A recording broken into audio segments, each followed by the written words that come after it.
We're on the last chapter of Emily Windsnap and the Ship of Lost Souls. So, chapter 21 and the Epilogue I will be reading. Alright. Chapter 21.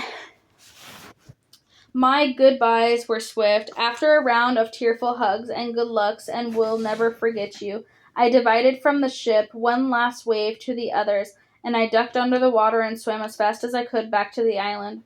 A couple of long, sleek silver fish swam on either side of me, as if they had been sent to escort me home. We raced along the channel together, zooming through the clear, smooth water. I couldn't help smiling all the way. We've done it. We really done it. All I could think about was seeing Lyle reunite with his wife and meeting his daughter for the first time. The light was fading as I approached Five Bay Island. I swam above the water and I looked across at Sandy Bay.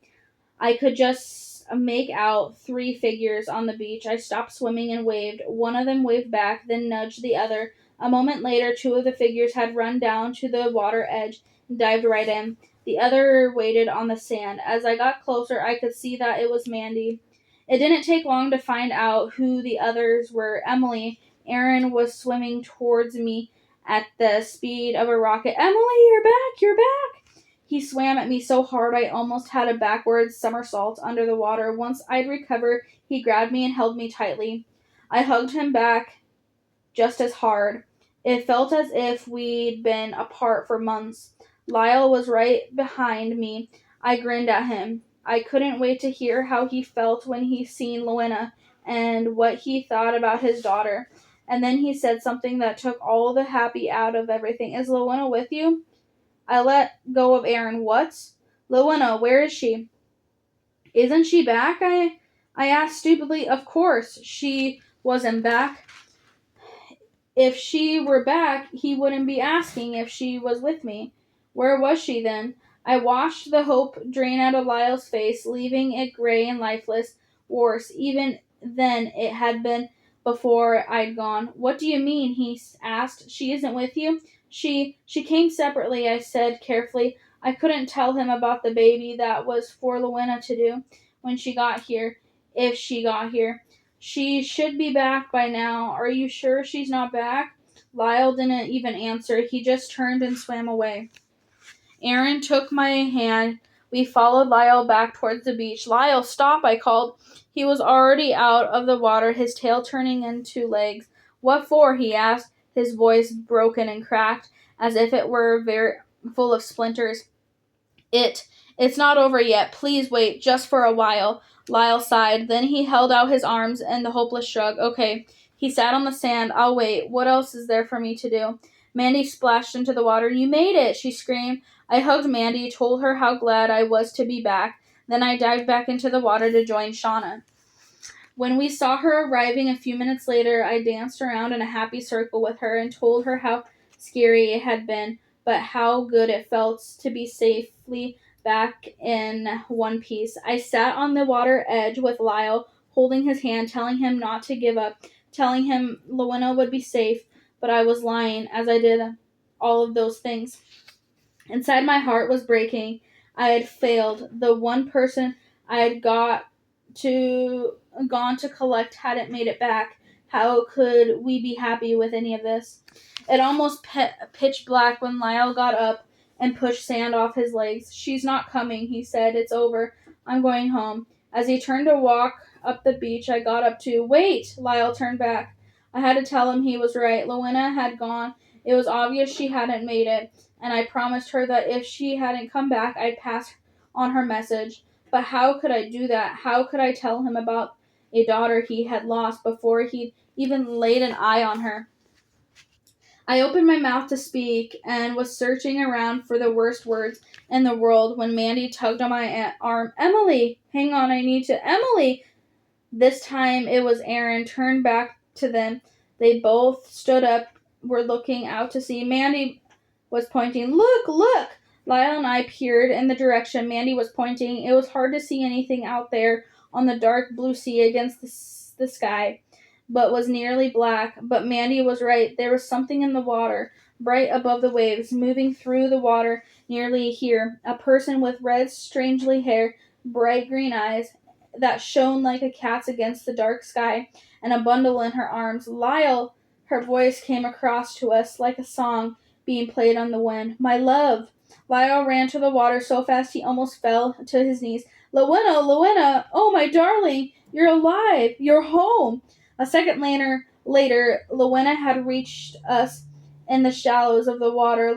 Kyle threw his arms around her so hard it was as if he'd wrap her in a giant blanket. He'd stayed like that for a moment, swaying in the water, arms tight around each other. Then Lyle drew away. He looked down at the bundle in her arms. At first sight, it could have been a bag made of seaweed and filled with bindings from the ocean. What's this? Whose is it? He asked as Lowena reached down and held the bundle out to him. This, she said with a smile brighter than the moon that had begun to rise, is our baby girl. With the quick smile and a grateful nod in my direction, she passed the baby into his arm. Daddy, meet your daughter, Atlanta Emily Waters. We had about a minute of delicious happiness before we all felt it. Something was happening. The ground was shaking. The sea was grumbling. Waves grew as the swell pushed the tide higher up the beach. What's going on? Mandy hissed. I don't know, I replied. An earthquake. We've never had an earthquake here on the island, Lyle said, folding the baby in his arms more tightly into his arms. Shauna was at the water's edge, bobbling up and down, and the waves hurtled her around. Look, she said, pointing out towards the horizon. I followed where she was pointing. Squinting into the darkness, I could see some kind of movement. Black shapes diving through the surf. Dolphins, lots of them. They were pulling something. It looked like Neptune, Aaron explained. Lowena swung around to look. What's he doing here?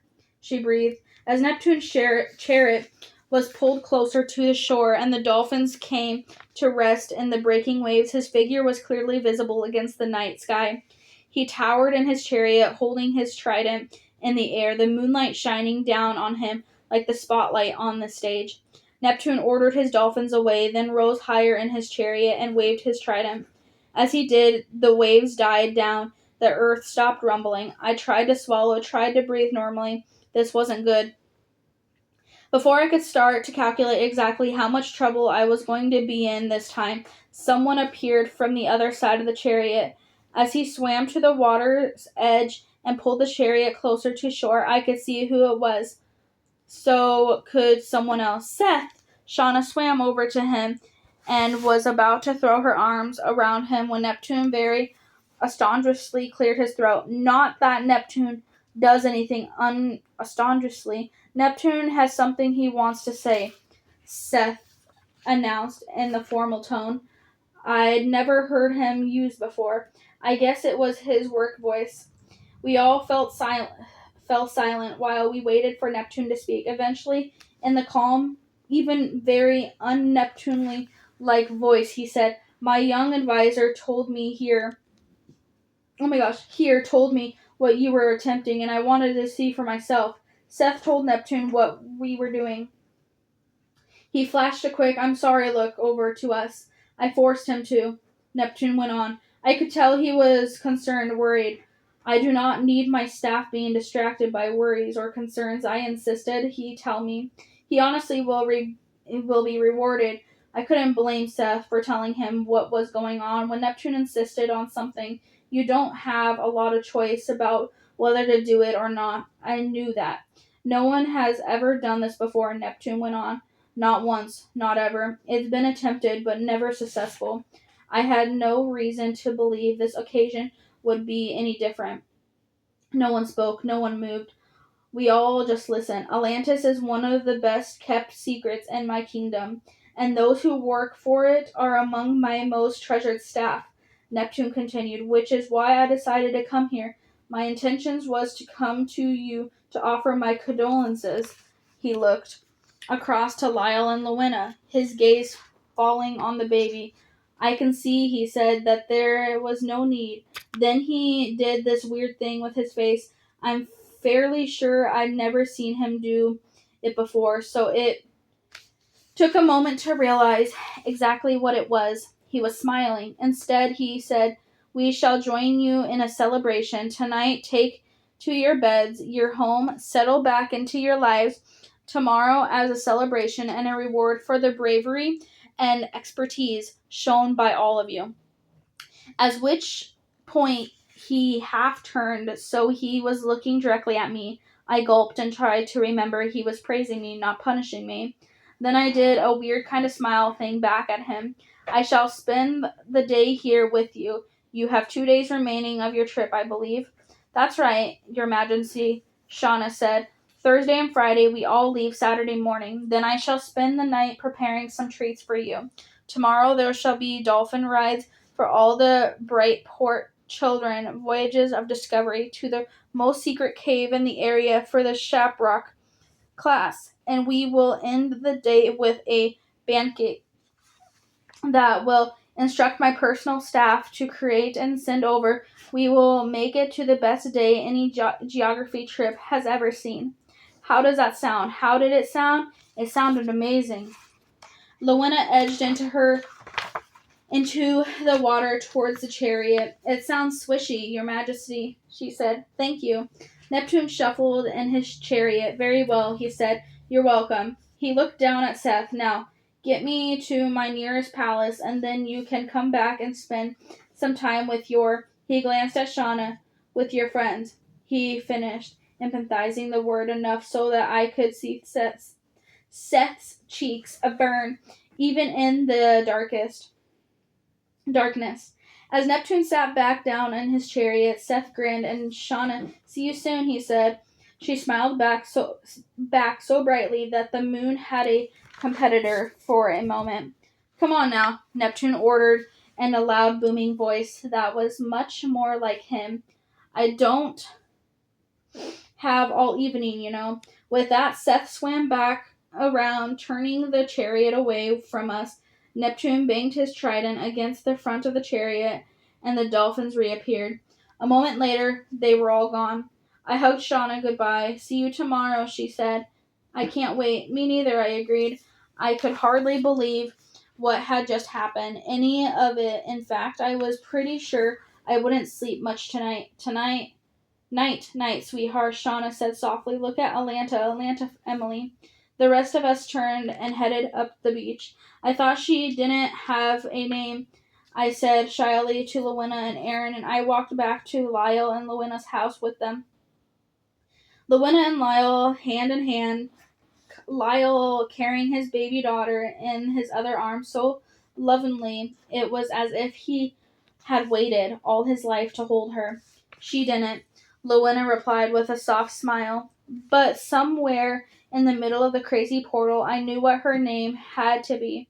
She was named for 2 things. First, the place she was born," she paused and touched my arm, "and second, for the incredible, strong, brave, and wonderful person. If she grows up to be half as remarkable as you, she'll be able to achieve anything she wants." "Her name is perfect," Lyle murmured as we walked. I couldn't speak. I didn't even try. We got back to our cabin to say our goodbyes. Lyle, Lowena, and Atlanta had a lot of catching up to do. "We'll see you tomorrow," Lowena said. Then she held me close and whispered in my ear, "Thank you for giving me my life back." I held her tight. "You're welcome," I croaked. "You coming in?" Mandy asked as at the cabin door. "Actually, I need to talk to Emily," Aaron said sharply before I had a chance to answer. "We'll be there in a bit." "Cool." Mandy nudged my hip on her way in. "It's good to have you back, fish girl," she said. "Had me worried for a bit there." I nudged her back. "It's good to be here," I said with a smile. Aaron led the way. "Come on," he said. "Let's go for a walk. There's something I have to tell you."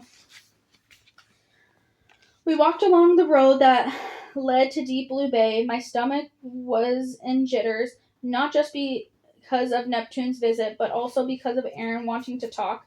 After all those moments when he'd brushed me off in one way or another, and what Lyle had told me about Aaron not feeling the same as me, I wasn't sure I wanted to talk. What if he was planning to break up with me? I didn't think I could handle it if A day like this ended like that. When we got there, Aaron jumped up onto one of the big smooth boulders and reached down to help me up. I sat next to him. It was the same spot where we'd sit before, trinking off another along the path that had led us to the chair. The start of this whole crazy, scary, amazing venture. So, I said nervously, why are we here? What did you want to tell me? Aaron shifted so he was facing me, and nearly full of the moon was still climbing high into the sky, its bright light reaching across the sea like a searchlight, just bright enough for me to see his face. He took both of my hands and look, there's something I need to say, he began. No, he was going to break up with me. I could tell by the way he was holding my hands, like he felt sorry for me, like he wanted to make it easier on me. I've been wanting to tell you for a while now, he went on. I tried to reassign myself for what was coming. I guess the moment hasn't been right, he continued, but now it is. I can't stop myself any longer. Aaron took a breath and looked at me, straight in my eyes. Here it comes. I thought the big breakup speech, and then he said, Emily Windsnap, I love you. What? What did you say? I asked like an idiot. Aaron laughed. I said I love you, he repeated. He loved me. That was why he wasn't between states. Not because he didn't even like me, but because he loved me. And Lyle knew it before I did. His words were like a switch. I know it sounds cheesy, but it felt as if they lit up something inside me, clicked something into place, made everything right, and it was safe for me now, too. I didn't have to be between states. I could let myself feel the feelings I'd been holding back for the last few days. I smiled at him. I'm so glad, I said, because I love you too. The moon had risen higher in the sky. It shone a spotlight onto the round patch of sea in the bay below us. Beyond that patch, the ocean was in darkness. There are so many mysterious out there, I thought as I rested my head on Aaron's shoulders and snuggled in closer to him. So much was unknown. There was so much darkness, fear, danger. As I looked up, the first star came out. Mom always said that if you make a wish on the first star you see at night, you can get anything you want. I smiled to myself as more and more stars began to emerge, and Aaron held me close. I had no need for wishes. They had already come true. Alright. That is the end of chapter 21, and now we're on the... I totally forgot what this word was. But we're on this last description. The janitor was locking up at the Prosper Vacations headquarters when the radio crackled into life in the main office. Probably nothing, he thought. Then he spotted the radar and saw the red dot flashing. He didn't know much about radar, but there'd be a lot of talk in the office that week about the missing ship, Prosperius 2. The ship had disappeared on previous Friday. The company had managed to keep the incident out of the public eye, as there'd been no reports of an accident. One day it had been on the radar, the next it had gone. What if this was that ship? Maybe he should take the call. The janitor crept into the office and switched on the light. Prosper Vacation HQ. Prosper Vacation HQ. This is Prosperius 2. Prosperius 2, do you read me? Over. The janitor picked up the radio from the cradle on the desk. He knew how they worked. He'd seen others use them. I read you, he said carefully. Over. The voice that came through was joyful. Prosper Vacation HQ. I am glad to hear you. This is the captain of Prosperius 2. I would like to apologize for going off the map while we took a brief detour. Over. The janitor could hardly believe his ears. That's great news, he replied. Eventually, are you all safe and well? Over. Affirmative. All passengers are on board, safe, healthy, and looking forward to going home. I repeat, we are on our way home. Please tell our families we will see them soon. This is Prosperius 2. Out. The janitor had to hold the radio away from his ear as the captain had spoke, The cheers and whoops of the background had almost deafened him. "Well, Captain, I'm very pleased to hear that," he said, after rumbling his ear. "We wish you a safe homeward journey, and we were very glad to have you back. We have, of course, informed your families. This is HQ out." As he put the radio back in the cradle, the janitor looked around for a piece of paper so he could leave a note for his boss, then change his mind. News like this couldn't wait till morning. He searched the files for the family list, and then he started to make the call himself. His wife would understand his being home late when he told her what was been doing. The first call was answered on the third ring. "Hello?" It was a woman's voice. The janitor cleared his throat. "Is this Olivia Mason?" he asked. "Yes, that's me," the voice replied. "Who's this?" The janitor sat a little straighter in his chair and spoke as clearly as formal as he could. "Miss Mason, I've got some wonderful news." And while the janitor sat in the small office making happy phone calls, and a boy and a girl huddled together on the headland, and a group of passengers partied as they made their way home. Inside a small house, a man sat in front of a warm, crackling fire, his wife in his arms beside him, their baby snuggled on his lap, and they watched their merciless little face. She wrinkled and gurgled. Then she opened her eyes, and for the first time in her tiny little life, looked up at her parents and smiled. Wow. That is the end of the book Emily Windsnap and the Ship of Lost Souls by Liz Kessler, guys. Thank you guys for listening, and I will be starting a new book in the next video.